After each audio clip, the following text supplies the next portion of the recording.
Tape Deck Media. Hi there, I am Kelly Zemnikas, and I am the host of a brand new podcast called Holler and Wine. I'm a stand-up comedian, I'm a documentary filmmaker, and I genuinely love talking to people. And despite the fact that I do not care for the sound of my own voice, I've got a podcast now. So please come join us. We're going to have really good conversations. We're going to talk about cocktails, and I am going to give my guests a tarot card reading because why not? So join us on Holler and Wine. Hope to see you soon. Well, it's a podcast, so it's hear you soon? That sounds weird. Ruddle me this, ruddle me that. We got the riddles that'll make you chat. Oh yeah, baseline stuff with groove is tight. Get your funk on, we're rocking tonight. One more time. Good morning, Ruddlers. Welcome back to Ruddle Me This, episode 103. We are a couple of weeks into 2025. Hope you had a good New Year, good Christmas, and everything like that. If you celebrate those things, if not, I hope you're doing well regardless. We've got a fantastic episode for you today, but I'm going to give you a warning ahead of time. If you're not familiar with the Kingdom Hearts series of video games, I think you're going to find this episode very, very confusing. Long and short of it, Kingdom Hearts is a series of 20-year-old PlayStation 2 video games, collaboration between Square Enix, who make all the Final Fantasy games, and Disney. A lot of Disney characters in it. And today's guest, Bridie Thomson, comedian from up in Auckland, and I both have a shared passion for this video game series. It was very sort of influential and formative for us playing these video games in high school, and I think slightly younger. Actually, no, primary school, now that I think about it. And so we wanted to just get together on the podcast and chat about why the series is meaningful to us, what we like about it, and just have a sort of general nostalgia fest podcast. Before we get into the episode, quick plug to get out of the way. 2 of my comedy specials are now available for free on YouTube at Taylor Ruddle Comedy. Make sure you go and check those out. We've got Panic at the Buffet, dropped on the 26th of December last year. That is my latest hour of comedy. I think it's very funny. I've watched it several times with some friends now, and they all seem to like it as well, and I hope you do too. And then another one that dropped on New Year's Eve last year, Classy Comedy, recorded in 2022. It was initially recorded to be a sort of show reel to try and get cruise ship work. I never got any cruise ship work. And we sat on it for a couple of years, and I thought, you know what, let's just release it. As a lot of the jokes that I did in Classy Comedy went on to become Rudzilla and Panic at the Buffet, so it's kind of a prototype special. One other quick plug, you might remember me a couple of years ago talking about going on tour with David Correos from the television. We are doing a mini tour of the South Island. Well, he's doing a full tour. I'm joining him on the South Island leg. Those dates are the 24th and the 25th of January in Christchurch. We're at the Space Academy. Go to davidcorreos.com to get your tickets for that. And then we are in Dunedin the following week from the 29th to the 29th of January through to the 1st of February. And we are at Inchbar for those. At the time of this recording, tickets are still available, but I wouldn't recommend waiting around too long. Last year, both of these markets, 2 years ago, sorry, these pretty much all sold out, so wouldn't wait too long. Oh, shit, another plug I should get in there, just looking at my dates. On the 18th of January, Henry Hickman and I, we are going to be performing a very short stand-up comedy set at the Cosy Fan Fest, which is an anime convention here in Christchurch. We are doing very short sets, 3 minutes each, so I probably wouldn't come out to the event just to see us do comedy, but if you're going to be at the event, we are going to be in the 11 o'clock block. I think we're towards the end of that, so I'm going to guess probably sometime around 11:30 to 11:50. So if you're hanging about at the Cosy Fan Fest and you want to hear me do some jokes about mental health and wanting to transform into a Super Saiyan, come and watch us do that. We'd love to see you there. Alrighty, that is all the plugs out of the way. Thank you for listening, and again, I'm not gonna hold it against you if you want to skip this one, because Kingdom Hearts is very, very confusing. We get very confused, and we like the series. So with that, please welcome to the podcast your friend and mine, Bridie Thomson. Okay, hello Bridie Thomson, welcome back to the podcast. Delightful to have you back. Lovely to be back. And thank you again for accepting that award on my behalf at the Comedy Guild Awards and delivering what was, I now realise to be an excessively long acceptance speech. Look, I thought it was brilliant. So yes, we are going to talk about Kingdom Hearts, which is, would you say it's your favourite video game series or most beloved? Yes, I would say it is a core memory. It is a core, like, it's something that shaped who I am today. Yeah. Which sounds insane to say about a game that is Disney, is essentially Disney Channel, Disney characters and Final Fantasy characters and lots of weird shit that makes no sense. I have a theory about why Kingdom Hearts was such a formative thing for a lot of people, because like you and I are not alone in that it influenced us massively growing up.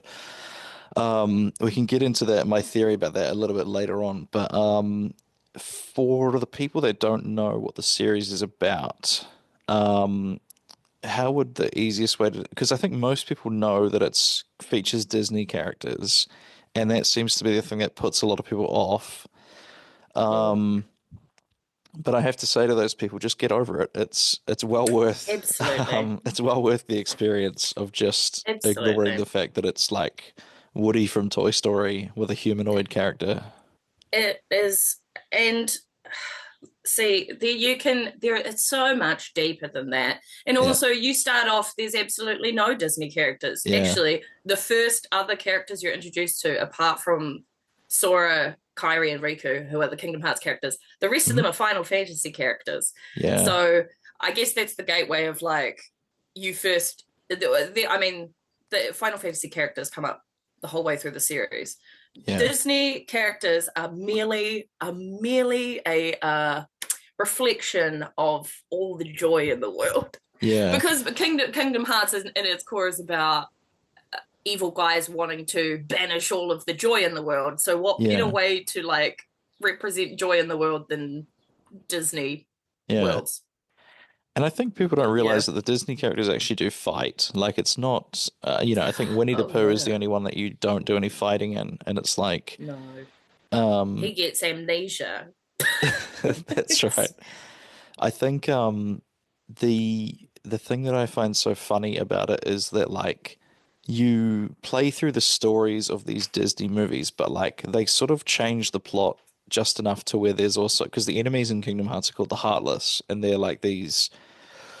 what are they, like shadow monsters, I suppose is the easiest way to describe them. I think like basically when someone gets the light sucked out of them, then that light turns into a Heartless, which is just a little shadowy, a little shadow guy, a little menace.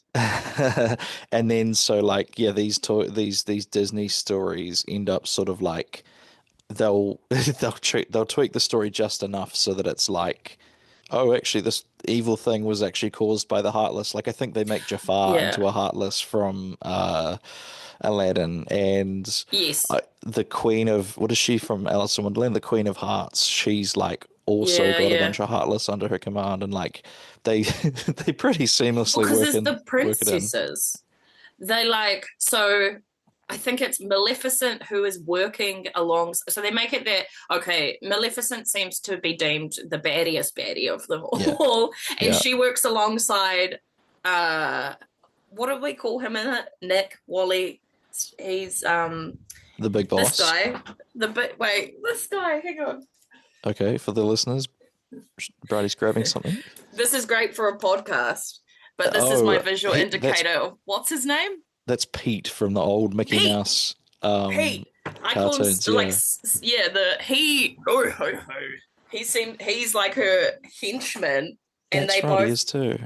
And like I think Ansem Xehanort ends up. Now that's the territory that gets. That's clouded, when it gets confusing. Yeah, that's when Maleficent is like the person on the ground. trying to get all of the good, but then Sora has to save the princesses, which for each world is like Cinderella, Ariel, Belle. That's right. Actually, there is no Cinderella, but that's like kind of how they unlock it, is like he has to go save the princess, and everyone's like, oh, Jack Skellington, he's been acting a bit weird lately. He doesn't seem like himself. And then so you still go and like, it's like the story of the Disney movie happens in the background, but the like context is that like, oh, they're acting like Beast is acting weird because he had the light rolled down. Yeah, that's right. And then because Kingdom Hearts is actually a physical thing, it's like a big heart-shaped moon, isn't it? And I don't think they ever show you what Kingdom Hearts is. It's like a MacGuffin, really. It's the the baddies all think that they can wield it and it'll give them power over everything else, maybe, I think. Yeah, and the thing that's confusing about it is that in the very beginning you meet one guy who is actually another guy pretending to be that guy. So Ansem or whatever, oh god. Yeah, the big boss. Ansem is actually Xehanort, but then there's Ansem the Wise, who's the hooded figure. That's right, yeah. So the baddie that's called Ansem, he just stole his previous mentor's name or something, didn't he? So then if you look at the wiki and if you type in Ansem, there's like 3 pages that it'll take you to. Like, did you mean this one, or this one? Playing those games, I absorbed absolutely none of that. Yeah. I had no idea what was going on. The other thing that people don't realize as well is like, apart from the Disney stuff, they also so Disney and Final Fantasy, they also have this absolute plethora of new characters that are unique to Kingdom Hearts. Like, there was a Game Boy Advance game that came out after the first one, and it was called Chain of Memories, and that introduced 13 new characters. They were called the Organization 13, and they were like the baddies of that game. And it also, so as well as the Heartless, it added another type of enemies where it was like, if you are a particularly strong person when you die, you create a Heartless, and then the sort of the husk left behind becomes a nobody, and so you sort of create these two things when you die. And then so because all the Organization 13 were nobodies, that meant there was also a further 13 characters they had to make that were there, like, who they were before they turned into nobodies. So like there's a boatload of characters in it, and there's this gigantic sprawling world. Like by the time the third one rolled around, I haven't actually played it because I didn't have the console for it, but I watched my brother playing it, and you're almost sort of dipping into these Disney worlds as a bit of a palate cleanser in between all this 100%. confusing epic stuff between the like the OC, the original content or whatever you would call it, right? And then we haven't even mentioned the Keyblades yet, so that's the big weapon is and it's funny to see them sort of retcon this in hindsight, because in the first game, everybody refers to the main character's Keyblade as the Keyblade, and it's supposedly like and you have to be a Keyblade master. Yeah, you have to be chosen by it, except Sora happens to be chosen. Yeah, and then he could just use it. And then like by about the 3rd or 4th game in the series, it turns out that they're not really that special. They're a dime a dozen, like there's anyone can get a Keyblade. Yeah. But because that doesn't even... Oh, no, sorry. I was going to say, there's also 3 other characters, Terra, Ventus, and Aqua. Yeah, that's right. Introduced again. But then in the second one, there's Roxas, who gets introduced alongside Final Fantasy characters. But then Roxas is Sora's nobody. Yeah. And then so that's why Sora's asleep. But Roxas was also in Organization 13. Mm-hmm. And I think it's like Ventus is also the nobody of Roxas. Oh, God, yeah, that's right. Because Roxas like and Ventus have the exact same face. And they're like... Yeah. Yeah, so this series definitely is like... I reckon, who is it is it Tetsuya Naruma who's like the creator of the series? Yeah. I reckon he understands what's going on, but like so much of it is you're just sort of taking things at face value, right? I can't remember if it was him that was like, are you insane? They're trying to like, what are you trying to do with my Final Fantasy characters and put them with Disney characters? All right, I've got to do something about this because it was going to happen either way. And he was like, I need to have some control over my over my characters, so otherwise this is going to be like he jumped insane in. and like for babies. So I think like maybe the game originally was just supposed to be like for little babies, and he went, if you're going to have Final Fantasy characters, it needs to be. I need to have my fingerprints over this thing. Yeah. And thank goodness, because, well, and it almost feels like, because the third game, I bought the PlayStation console when it first came out specifically for that. And by the time it came out, it had been 7 years since I bought the console. Yeah. So, like, I actually wonder, while you talk about that, I'm going to just check, because, like, Kingdom Hearts has had the weirdest release, like, order, and the names don't make sense, and it's all out of order. I'm just going to bring up Kingdom Hearts games on Wikipedia now, because the first one makes sense, Kingdom Hearts 1, and you're like, great. Yeah. Then in between 1 and 2, there was several other games. There's Kingdom Hearts: A Chain of Memories on the GBA. Yeah, because I could never play that one. I had to watch the video, like watch the cutscenes on YouTube, because I didn't have a Game Boy. Yeah, they eventually did remaster it, I think, on the PlayStation 3, I think, maybe. But that was what I found so bizarre. It was like they're doing in the remaster. They're doing like serious storyline like continuation, and it's not even on the same console that the original game came out on. And I was like, that was a bold move to just assume that everybody's going to buy, or already has the console to play the new, the second part. So then they have one. Apparently, number 2 came out after Chain of Memories, which was 2005. So the first game came out 2002. So there's about three years between. Then in between 2 and 3, there was like a billion of them. There was Kingdom Hearts Coded, which was a cell phone game. Do you remember when you used to buy it? Like you could buy cell phone games? I remember that one well. So then in 2009, there was, these titles are crazy, 358, divided by 2 or over 2, 358/2 days is how it's written. Yeah. Then there was Birth by Sleep on the PlayStation Portable. Then there was 3D Dream Drop Distance on the 3DS. So we've gone through like 2 generations of consoles before number 3's out. Then they released something called Kingdom Hearts X, which I have it's a PC game apparently. I think Kingdom Hearts X was like, hang on, if I remember rightly looking into it, it was not even like, it was like little chibi, like they were all, it was all real cutie, like it was sort of like a fun kind of browser game or something. The game was free to play but included purchase items, 2D. Yeah, I think that was like, felt like that one added nothing to the story. Yeah. Yeah. And then they released Kingdom Hearts 3, which was in 2019. So the first game was 2000. It was 17 years between what? Yeah, the next main series game to drop was number 3. And then as far as I'm concerned, it's 1, 2, and 3. Yeah, the rest are all just like extra for experts. Yes, exactly. Yeah, those are optional side quest games. Yeah.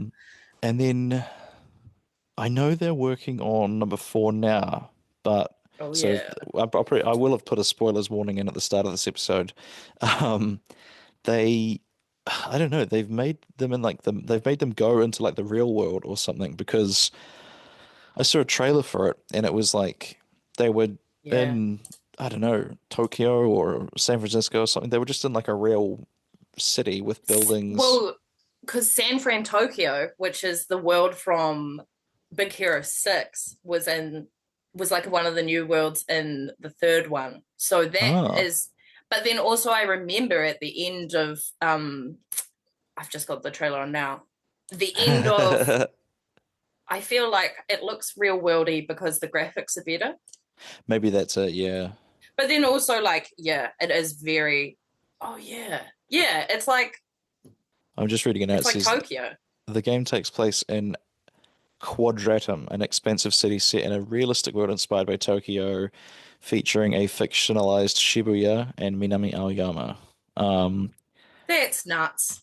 It is. Come on. Oh yeah, and then the big heartless guy shows up, and Sora is looking real streetwear. He's looking real hip. But then the organization, Donald and Goofy, everyone looks class. Actually, these look beautiful, beautiful graphics. Yeah, they're really, really the same. good looking games.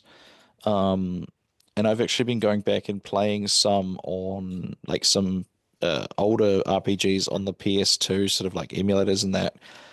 And it's actually wild how good that game looks, even though it's all on the same hardware, right? But they've somehow managed to they've pushed it really far, I guess, and they've done really well.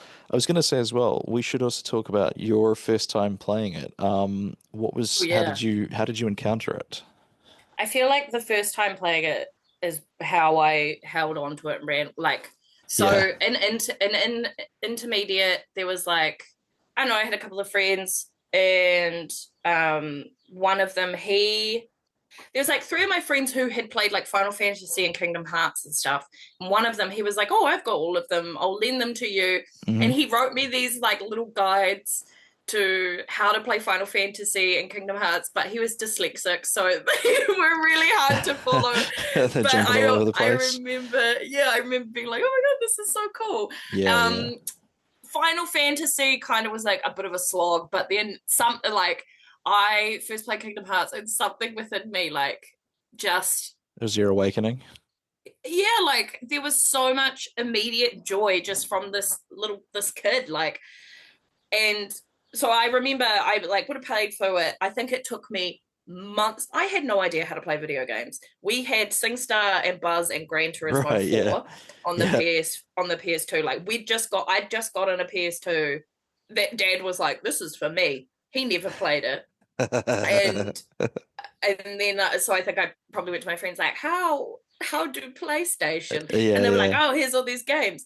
But it was like Disney, and like I just remember being so emotionally overwhelmed by everything and the experience. And like, so it was around this time when PlayStation, like when the second game got announced, and so I was like, oh boy, I'm gonna ask if Mum will buy me Kingdom Hearts 2 for Christmas. Oh, really? Like, but $105 for the game, and my mum was like, "That isn't like." Mum was like, "That is absolutely insane." And so I think I was like, "Oh, that's okay. Like, it's okay. It was worth a try." And then on Christmas Day, there were also these Nightmare Before Christmas bags, like shoulder bags that everyone had, right? All the cool emos had, and I was stoked to have received that. Opened it up, and inside was Kingdom Hearts 2. Oh man, what a double whammy! And I like full on cried like those kids do when they get a PlayStation. Yeah. And played it immediately, and like, but to my mum was like, hated it because you couldn't peel me off it. But I went through so many emotions. Like, I would just cry at every cutscene because, like, I was just so immersed into the world of, like, this child trying to... All he cared about was the good in the world. And I don't know. It was, like, my first experience for a lot of things, for, like, narrative things, for, like, because... usually my sort of hyper-focus obsessions had been like bands or like other random stuff. Yeah. It's funny how Sora as a character, you could almost say that he's a little bit of what is the male version, a Marty Stew or whatever people say. Like, he doesn't really have any flaws, but like that does not. You're like, I like this guy. He's a good kid, Like he's got so much like good in his heart, and I guess that's why he is the main character, is because he's like this pure and innocent like kid full of love and like full of curiosity for the world, but also full of trust. Like, he trusts everyone. He believes everyone can turn around and be good. He just wants to get his friends back as well, right? And like, even though Riku is like blatantly a bad guy at some points, he never even doubts for a second that he can bring him back to like... Totally. Yeah. I think as well, that opening scene of the first game is such a vivid memory for me because like I went into it with no expectations and like my brother and I had never even played Final Fantasy before. I think we maybe played a little bit of 8 or a friend of mine at school had 8, so I didn't even know who any of these characters were. I thought they were all just original characters, like, because I'd never seen Yeah, them. yeah, But yeah. this Okay. opening scene, because like the commercials, I feel like really did the game a disservice. They never showed much of the combat. They just showed all the Disney characters and like random Yeah. sequences where like he was spinning the Keyblade around and summoning stuff. But like I had no idea it was a combat sort of game. I didn't really know what it was, but Mm. a classmate or something had talked about how good it was. So we hired it from a Blockbuster, which is like a very 90s experience. And Oh yeah.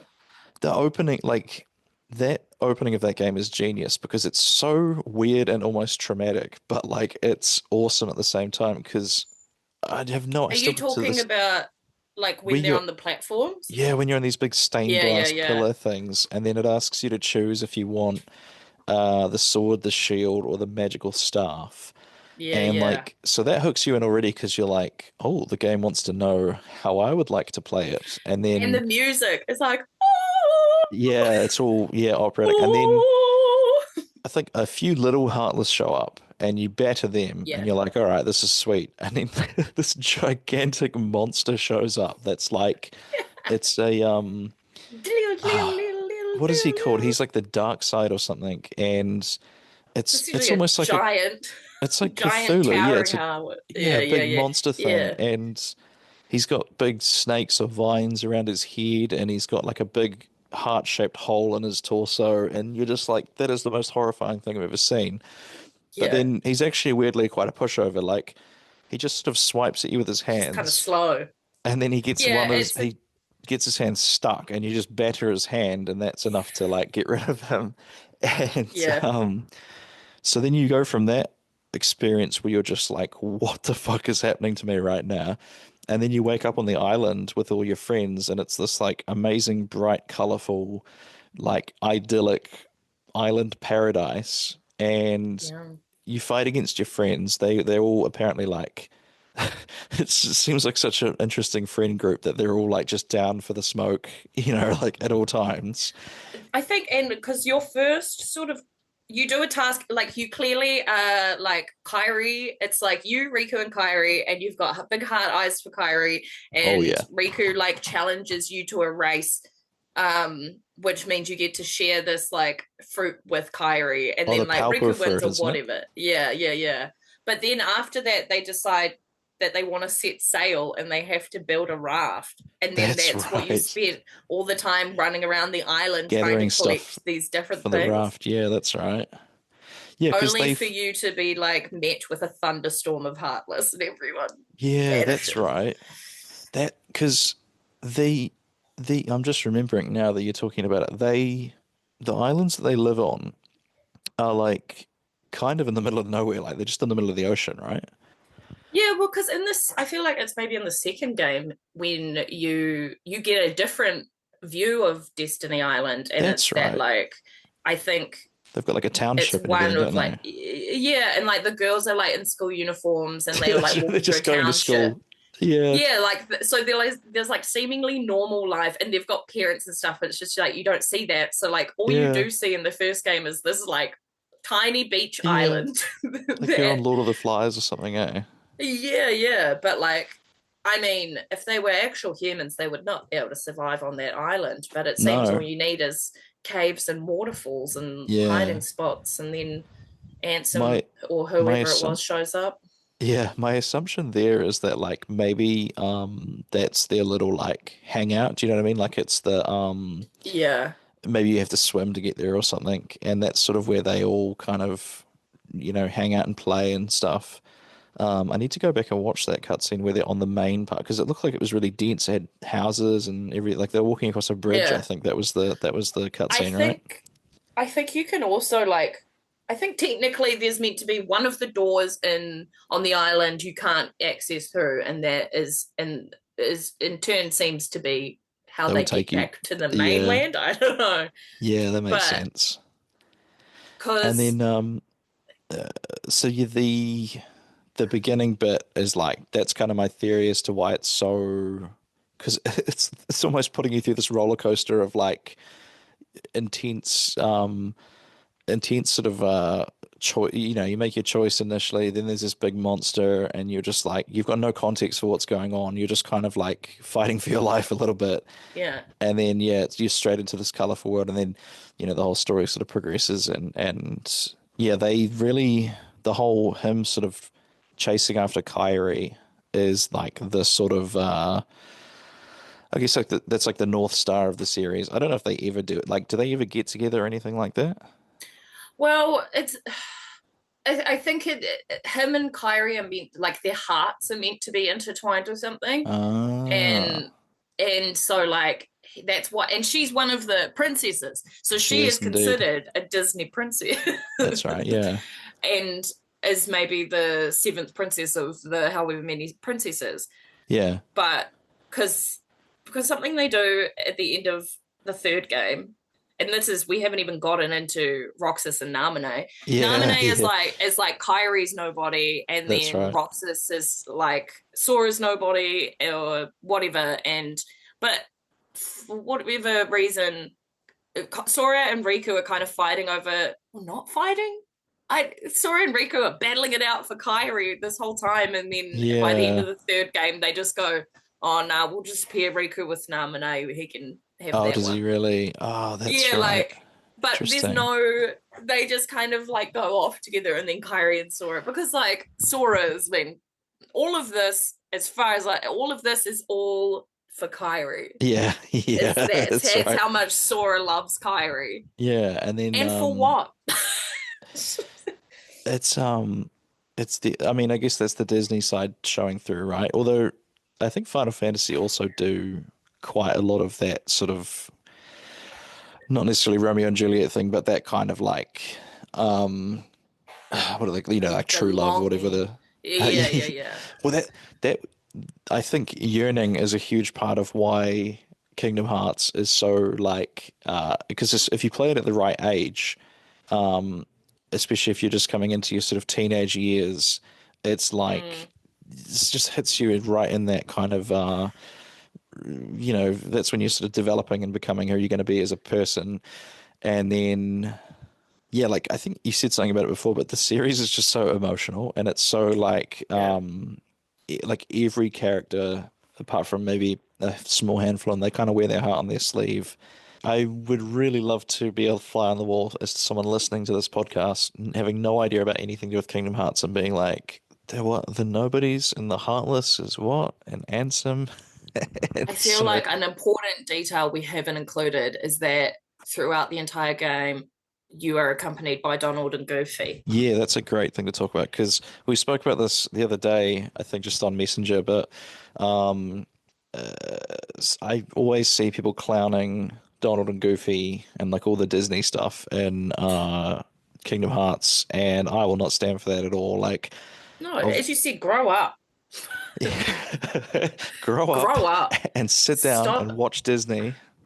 It's like not cool to worry about being perceived anymore. Yeah, exactly. Just do the thing. just watch the content. Yeah, I've been playing like I said, been playing a few older RPGs, and the AI that they give Donald and Goofy in that game is so much smarter than any other. Like, I've been playing one called Rogue Galaxy, and the AI help in that is so stupid. It's like they got something perfect with Donald and Goofy in that, like, they'll kind of do their own thing, and you don't need to babysit them. Do you know what I mean? They sort of like they get knocked out, and you have to revive them sometimes. You really don't have to worry about them in combat. No. Though. Like, there's no switching between them or anything. It's like, if you're about to die, Donald will probably throw some health at you. Like, yeah, Donald is the best.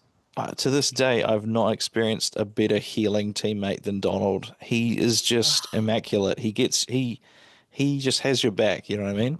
He has your back.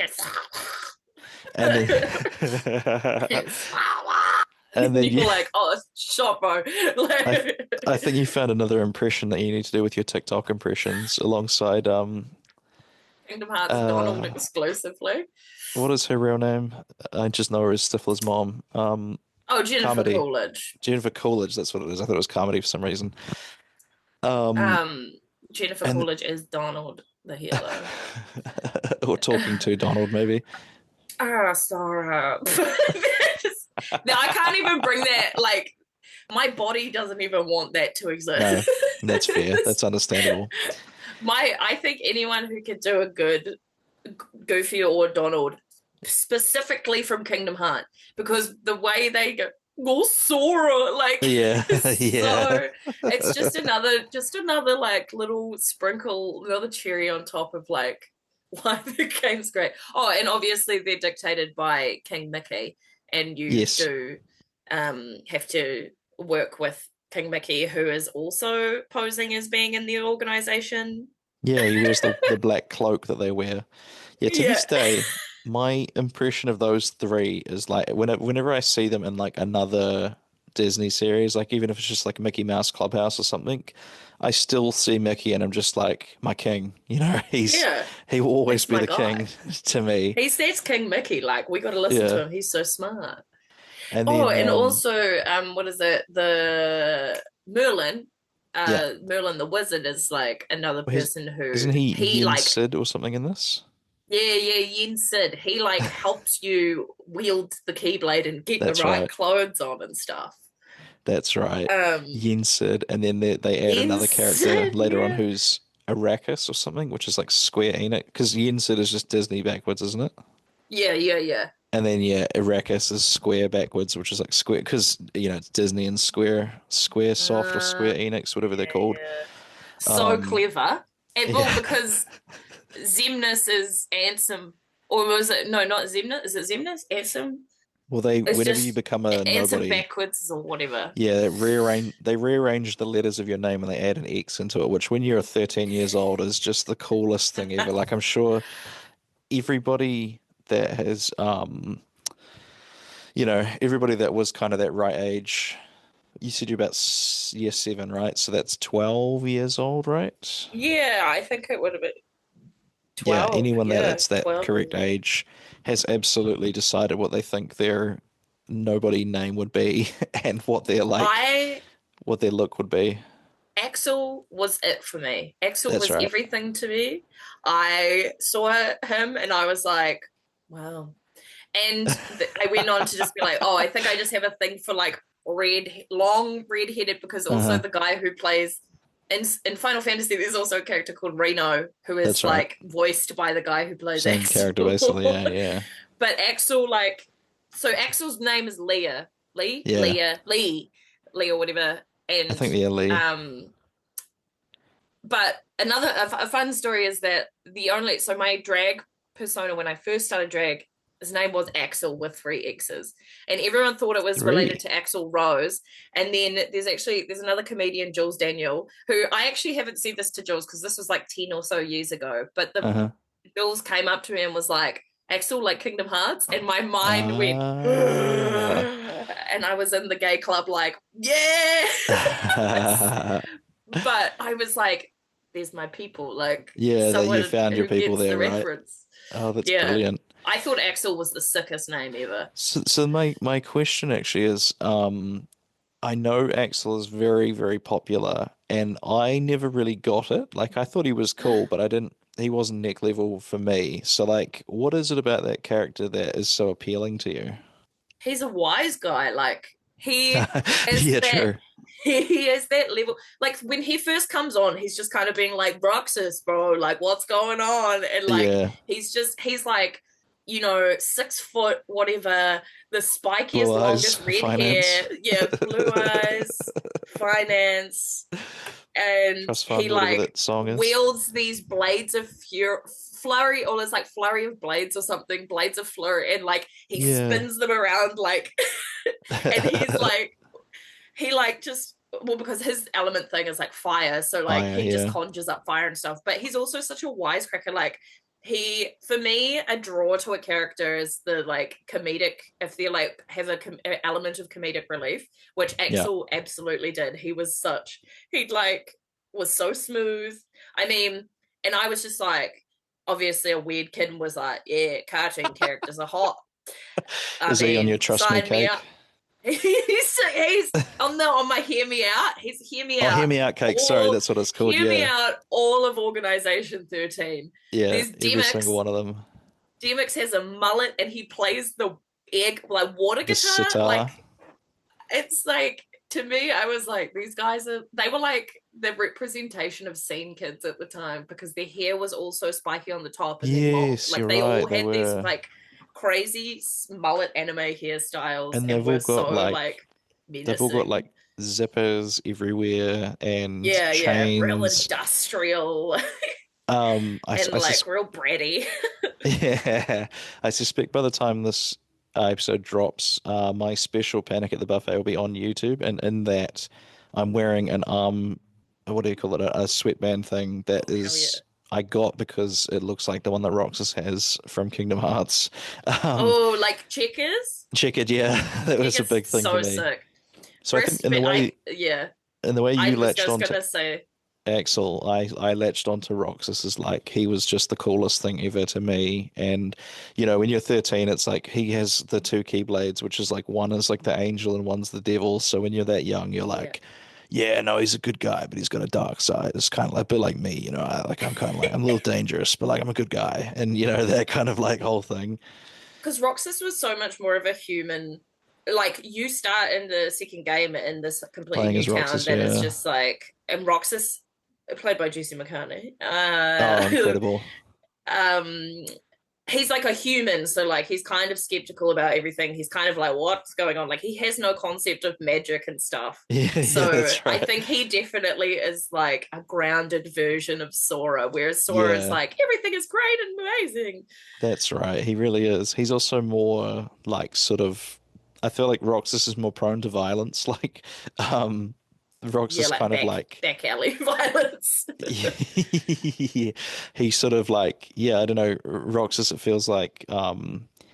Didn't I'm trying to remember the scene now because you discover that you're actually living in a simulation or something, and then his first response is just start smashing up all the computers with his keyblade or something, and you're like, yep, that's what I would do in that scenario. Like in the And abandoned house where you're going through looking for stuff and being like, that's what's what it going is, yeah. on? And he just starts being like, like, no, it's Yeah. scary. I'll smack everything. And then because Roxas and Axel were both in the organization 13 and they were friends, they had another character that was called like Shion or something, and those three were like buddies. And then yeah, it's funny because you sort of do like a bit of a flip on the Axel character because when you meet him, like you say, he's a wise guy. He's real. He's a yapper, and He's like Roxas. Oh, what he's like, got it memorized. yeah, we got to memorize. That's his His- fucking catchphrase, his isn't it? catchphrase. Because And then in the second game, it is all Axel and Roxas, and they're like best buddies, and like Axel's yearning for Roxas to come back He's to him, and he's yearning. yes, But in the like I said, third, it's yearning.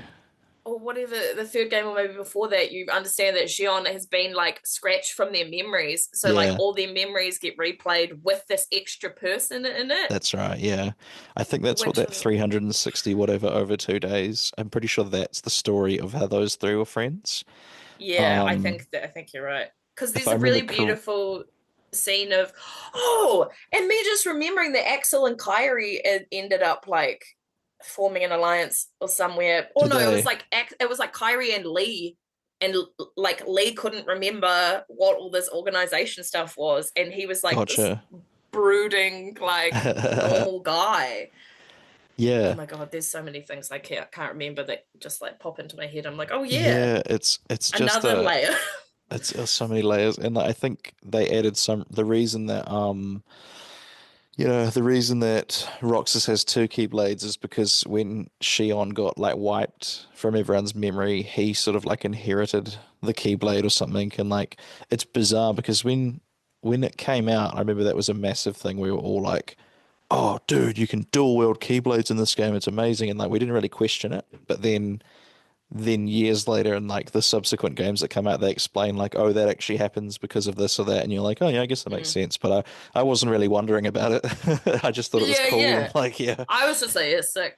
I think about the timing. I mean, I suppose for us, like, I mean, a lot of people my age also have played it, so I imagine it's like generally the people who played it are like around the 30 the 30s mark. Must be, yeah. So we definitely started playing it at an age where we weren't like, oh yeah, I'm gonna go into this and think, yes, there will be however many more games and there's gonna be all this confusing lore. I was just like, oh my god, I'm so happy to be here and the hidden stuff and bright colors and there's Disney and like yeah, you are just like, yeah, sick, this is just an extra thing.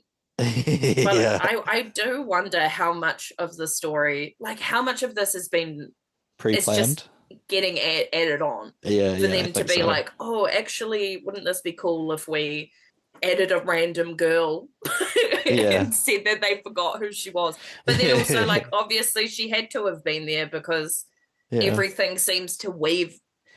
Yeah.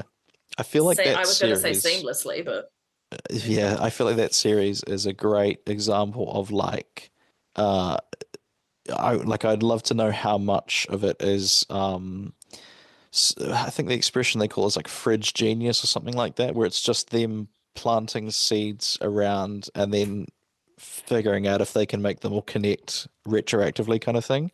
I would love to see their like how much of a roadmap they have for the next few games and like what the roadmap for the first one looked like versus the second one and yeah, it's I'd be fascinated to know how much of it was made up on the spot and how much of it was planned out in advance. Well, the third one was meant to be it. They were like, nah, no more games. And then suddenly, within the next couple of years, they're like, oh.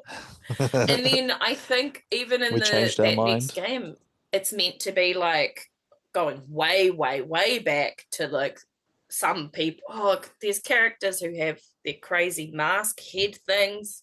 That's right. Yeah, the animal. Yeah, they've got like an animal mask or something, don't they? Animal mask heads. I'm like, who are those people? Because I feel like that was like there was a big reveal in one of the recentish trailers that came out, wasn't it?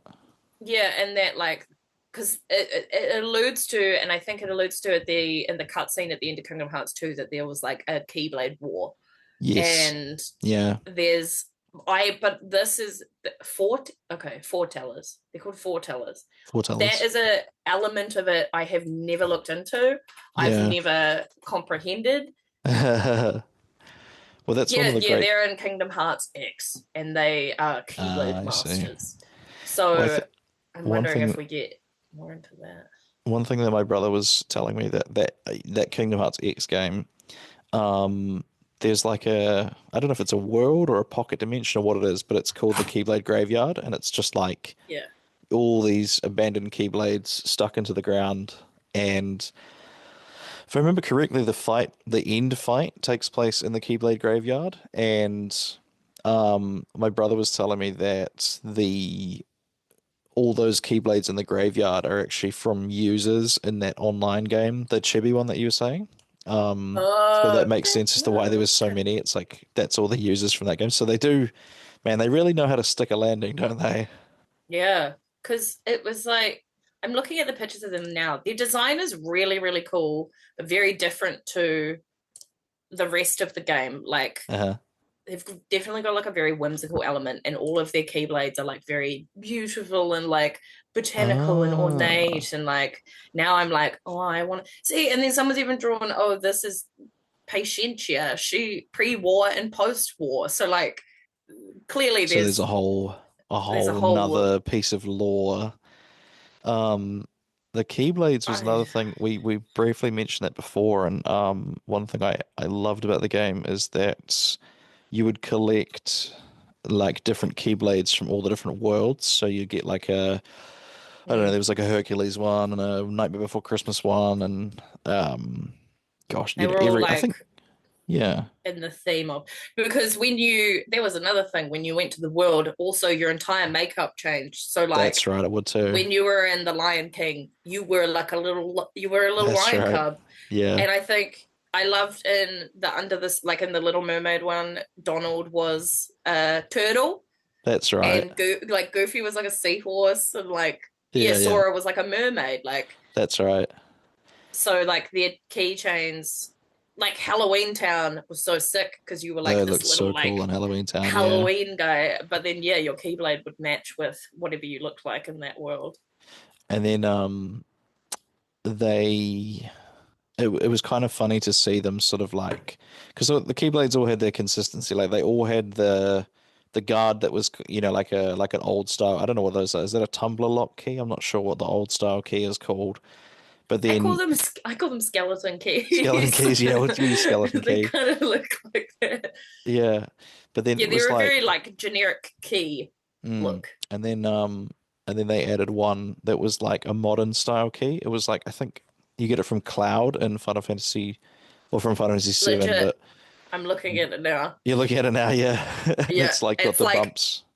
Yeah. It's like a normal key that you would put into the car, but it's got Yeah. like bandages and like a That's thing right. around it. My brother and I used to make them, or try to remake them as best we could, out of like, if you got like a good piece of broom dowel, you could use that as the base, and then you kind of like stick nails through the top to, hold the key bit yeah. on, and spray paint and everything. I'm sure, I actually wonder if my parents' house still has some of them, but yeah, I was big into woodwork, so we used to always try and make them, but like that kind of design is not really that practical, because like if you're swinging it around, No. your wrist is kind of hitting into the handguard a lot, and so Physically, it's not flawed in reality. It's a tricky one. I Yeah. mean, it's not grounded in reality. Yeah. I just bought my Keyblade from Armageddon, like Oh, have any you got other one? little. I used to. I think I sold it Yeah. because I was like, what do I do with this now that I have it? Now I'm like, I want a proper Keyblade. I'd put it on the wall, but there's It's like funny how some you- Keyblades where I'm like, I want that one. It's pretty. Yeah, I would love to have years ago I actually wonder if I still have these somewhere, but I made like mini ones where I was just cutting them out of like, what is that? Like, it's MDF board. It's like that stuff that's like sawdust, but they kind of make it back into wood. Yeah. I made like a mini, I think I made the mini main Keyblade, and then I made a couple of the other ones, and I always meant to make the Oathkeeper and the Oblivion again and have them as like just little decorations, but I've obviously never been around, not gotten around to that since then. But yeah, those two. So many What were your favorite? What was your favorite Keyblade? Those two were definitely mine.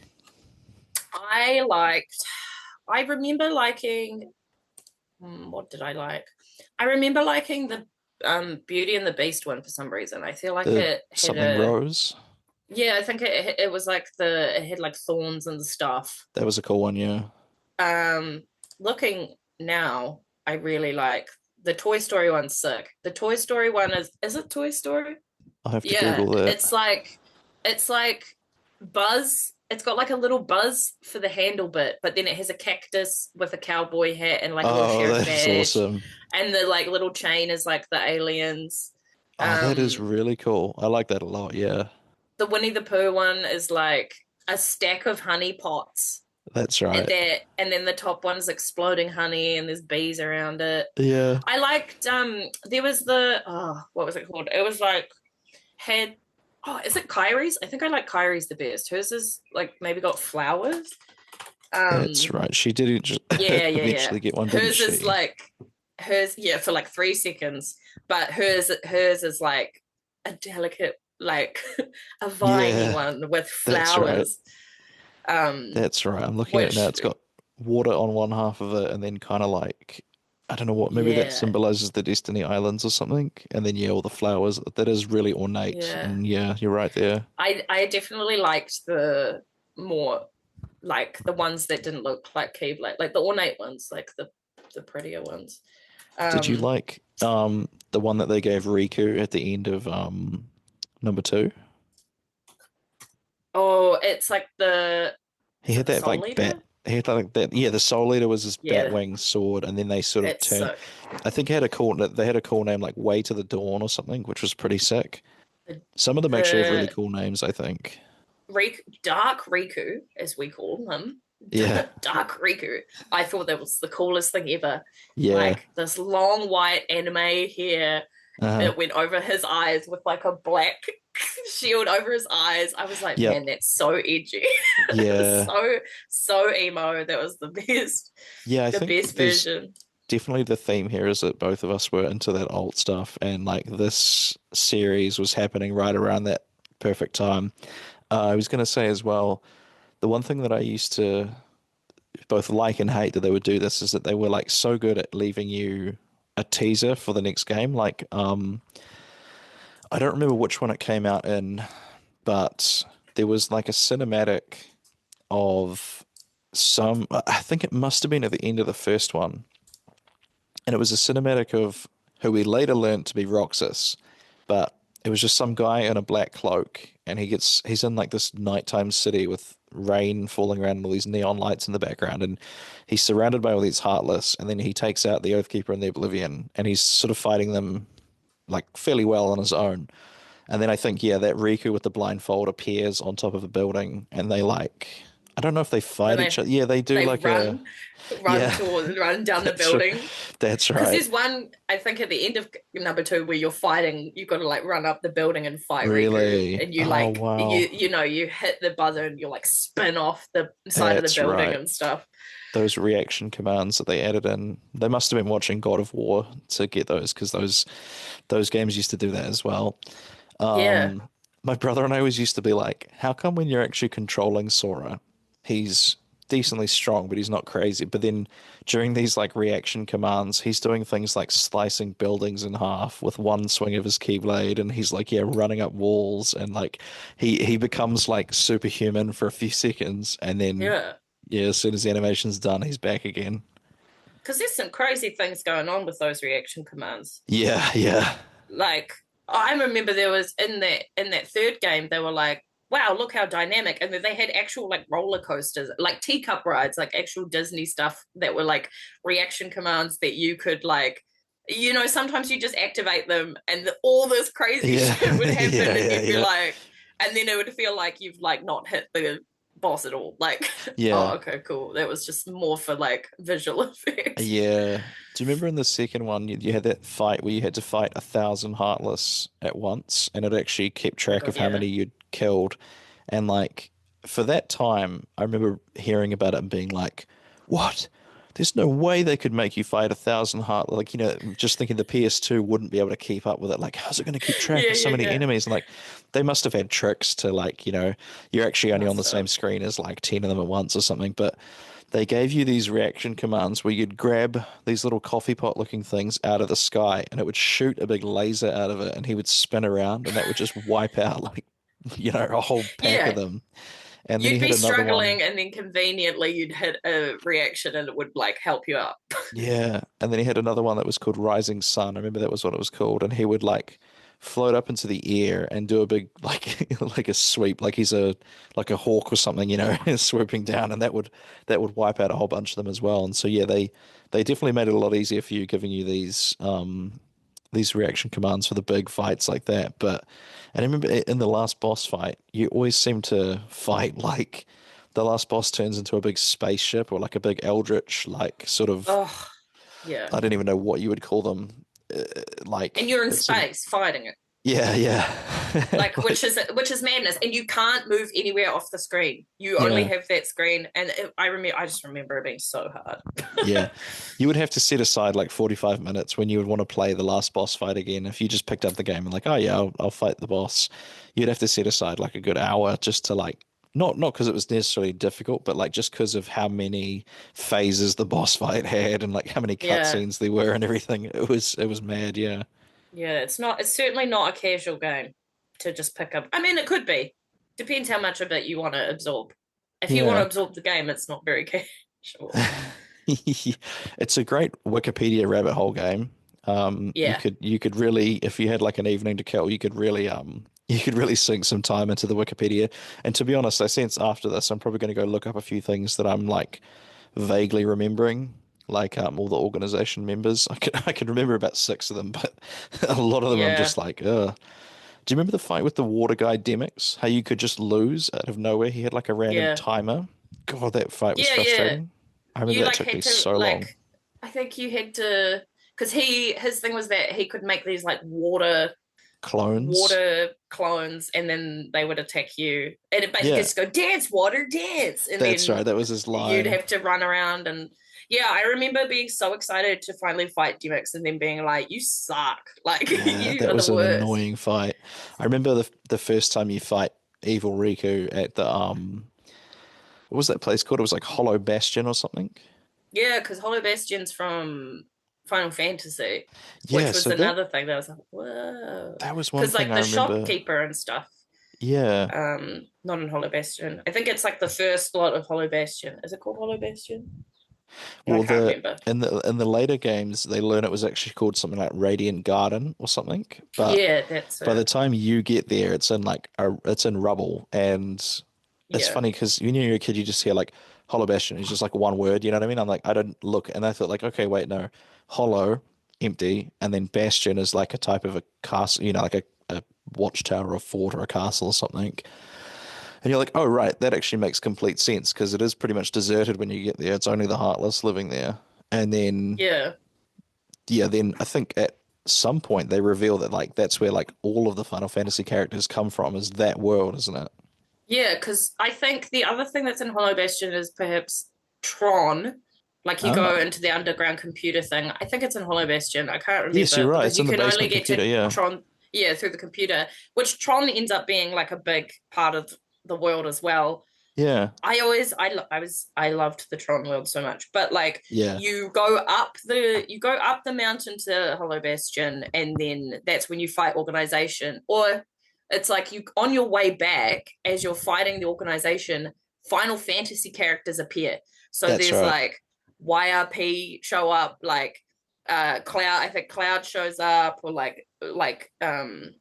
Squall shows up, like Yeah, Yuffie, I because think, I is there. think yeah, Yuffie shows up. Um, and like because Cloud is also this like brooding entity Yeah, throughout the series. I hated Like he Cloud so just much in those appears games. and oh my god, I so my Steam name for ages was Cloud Strife because Nice. oh not no Sora Strife because I was like Ah, it's a combination of yeah, yeah, I so see how you got shit. there. But Cloud used to just show up and be like, say this like ominous stuff in like Yeah, Hercules or whatever, and Sora would be like, huh? yeah. I still am so not sure why Cloud was there, but he was part of it. I think it was because you know how Hades could like buy people's soul. Um, Yeah, yeah. he had a contract with Cloud, and he was contracted Yeah. to kill Hercules, but then Hades like finagles it so that it's like, well, if you want to get to Hercules, you have to kill Sora too because it's in the tournament. So you know, he was basically a lawyer, that James Yeah. Woods version of Hades, and yeah, I still remember because we'd never played any of the Final Fantasy games, and it was like the first time you meet Leon, I think, which is Squall from Final Fantasy VIII. Yeah. We were just like, who the fuck is this guy? Has he got a Because gun there's sword? also yeah, because there's also in the first world, and there's Sid, who's the shopkeeper, who's That's right, also is Final. too. Like everyone's just repurposed Final Fantasy. Like Yeah, they're in the this other Moogles. alternate world. Yeah, Yeah, yeah, the Moogles and Vivi is like a. Oh yeah, Moogles. You buy all your inventory from Moogles throughout the yeah. entire thing, like I which always I thought love. I always thought they were referring to Sora as Kupo, but that's just the sound they make. It's like a tick of It's just yeah. yeah, I know. I thought that as well at first, and yeah. then I would think I played the games, and I was like, "Oh, they just say They like just don't stop saying Kupo. what?" That's the thing. Yeah, Alrighty, well, let's wrap that up there. I just got the Zoom notice again. yeah. Thank you for joining me, Brady. I'm so curious to what this experience was like for someone who's never heard or played anything of Kingdom Hearts. I would You love are to know either what their gonna what their it's impression of it like was. the listening rate is gonna be like most people stop listening at 30 seconds. Well, thankfully, I don't have those numbers, so I'm not going to know. All I We'll see is whether they download it or not. Yeah, exactly. just assume they Um, listen. yeah, so no, that's great. I've been wanting to do a big nostalgia, like sort of dunk my face in the nostalgia of Kingdom Hearts again. And you said you had a tattoo of it, so I was like, okay, perfect. Oh, I That's do. right. That's sorted. It's my first ever tattoo was the Kingdom Hearts 2 loading screen. And the guy said he thought it was Naruto or something. Oh no, I used to get stopped. I got stopped by someone once who ran up to me and was like, "Excuse me, do you have a Naruto tattoo?" I had to be like, "No, no, I do not." I'm not a weeaboo, you know. Yeah, yeah. I'm not a weeb. What the hell? I have standards. Oh, that's brilliant. Plugs. We should get some plugs in. Oh yeah. Let's assume this episode is going to be dropping fairly soon. I'm just going to quickly bring up my little calendar there, but give us your plugs, and then I'll let you know kind of roughly when this is going to drop. I mean, Comedy Culture NZ on Instagram is the place to be. We've got lots coming up in Auckland for Pride. We've got Can't Think Straight, which is a variety show, Big Queer Improv Party, which is an improv show, and another secret other show. When is that happening again, sorry? In February. Oh, yeah, okay, plenty of time. That's all on the Instagrams. Otherwise, my Instagram is first name, last name. And I think your last run of these, what was the other one? Not Can't Think Straight. You do Fems and Thems as well. Those all sort of sell out, don't they? So people should definitely not delay. I haven't got any Fems and Thems coming up on the horizon, but if I do, yeah, they should. Yeah. No, wonderful. Yeah, so this will be dropping probably the first week of January. So that's all, plenty of time for people Merry to go Christmas and Happy New Year. Yes, I hope you've all had, by the time you're listening to this, hope you've all had a good Christmas. Have you got family stuff celebrating, everything like that, or are you not a big Christmas celebrator? We've kind of been bound to our home very small Christmases most years, so now my parents are traveling up, and we'll try go see some family, and I don't know, we're a pretty small family, so it's not a huge. Oh, that's good. I hope by the time this drops that you've had a good one, and I hope Santa brought you a new Keyblade, or I don't know what Santa would bring you. Hearts 4. That would be nice, wouldn't it? And as for myself, my special will be live now. Go and check out Taylor Ruddle Panic at the Buffet on YouTube. And actually, by the time this drops, you'll also be able to watch Classy Comedy, which is from 2022. Compare the 2024 and 2022 one, and you can see if I've gotten any better. I sure hope I have. That would be embarrassing if not. Yeah, well, we filmed it. I had been sort of sitting on it for ages, and I thought, let's drop 3 in 1 year. Why not? Yeah, you're a real pro now. Okay. Yeah, well, I did apparently break out of something. Break out of the South Island, apparently. And congratulations for doing it again. Breaking back in and then breaking out again. Yeah. Okay, thank you so much, Bridie. It's always a pleasure. Thanks, Taylor. Thank you for listening to Ruddle Me This. Don't forget to hit subscribe and leave me a review on your favorite podcast platform. You can find me on social media at Taylor Ruddle Comedy on all the major platforms. You can also join patreon.com/Taylor Ruddle Comedy for free, which gets you access to all sorts of extras and behind the scenes content, as well as allows you to communicate directly with me and let me know what you think of the show.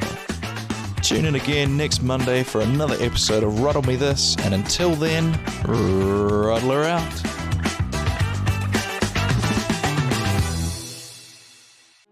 This has been a Tape Deck Media production. Thank you for listening. Hey Ruddlers, I joined a group of podcasters that we are calling the Trailer Alliance, a group of podcasters that share each other's trailers at the end of the episodes and generally support each other. So at the end of each episode for the next few weeks, I'm going to be playing a trailer of one of the members of the Trailer Alliance. And here's one of them now. I hope you like it.